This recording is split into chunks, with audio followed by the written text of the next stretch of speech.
Welcome to Newsline. Reports indicate at least one surface-to-air missile was launched at Israeli F-16 fighters while they were departing after striking Iranian targets near Syria's northwestern city of Masyaf. It is unclear who operates the S-300 systems in Syria. It is reported, however, that Russian military personnel commandeer operations of the Syrian S-300s, and Damascus needs Moscow's authorization before it can fire them. The incident has marked a significant shift in Moscow's policy, which had given tacit approval to IAF's operations in Syrian airspace.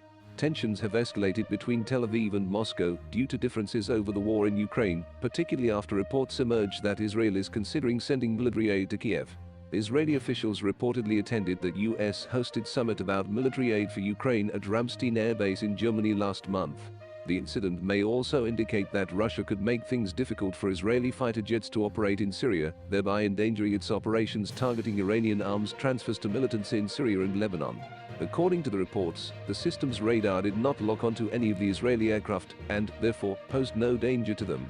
While the Israeli jets escaped this time, it has suffered losses in the past during several attacks inside Syria.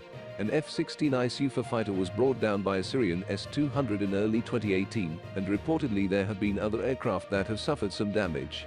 The addition of the S-300 complicates Israel's threat environment, as it can cover large parts of Syrian airspace and target Israeli jets operating over Lebanon and even in northern Israeli airspace. According to experts, while Israel can take on Syrian S-300, the system could pose a formidable challenge. Israel has also acquired a fleet of stealthy 5th-generation F-35 Lightning II, which increases the odds it could successfully destroy the Syrian systems if it chose to. Interestingly, it was reported in late 2017 that one of IAF's F-35 fighter jets was damaged by a Syrian S-200 missile. In a series of statements that began on October 16, 2017, Israel announced that its aircraft had struck a Syrian SAM battery near Damascus that had fired 2 hours earlier on an unspecified Israeli plane flying over Lebanon. Later in the day, however, Israeli media reported that one of the IAF's F-35I jets had been damaged in a bird strike nearly 2 weeks earlier. While the plane landed safely, the IAF was not sure whether it will remain operational. Based on this, several media outlets published reports saying one of the IAF's F-35s was hit by the Soviet-made S-200 missile in Syria. The Syrian military statement also said that Israeli warplanes violated Syria's airspace on the border with Lebanon in the Baalbek area, to which their air defenses responded and directly hit one of the jets, forcing the enemy to retreat, contradicting the Israeli claim that no warplane was hit. Whereas the Israel Defense Forces (IDF) claimed that an anti-aircraft missile was indeed launched from Syria towards its aircraft, it was not a successful hit. Also, the IDF did not specify which aircraft was used for routine flight in Lebanon. Moreover, it was not until 2018 that the Israeli F-35I became combat operational, and therefore it would have been extremely unusual for the IAF to send its new F-35I fleet to fly along the Syrian border without achieving the initial operations capability. The F-35I has been a delicate procurement subject for the Israeli government, as Israeli lawmakers at the time had publicly noted the high cost associated with the platform and stated that they would meticulously assess the need for more F-35 purchases beyond the first 50 ordered. Therefore, risking the new jets before they were operational on a seemingly standard mission would not have made sense.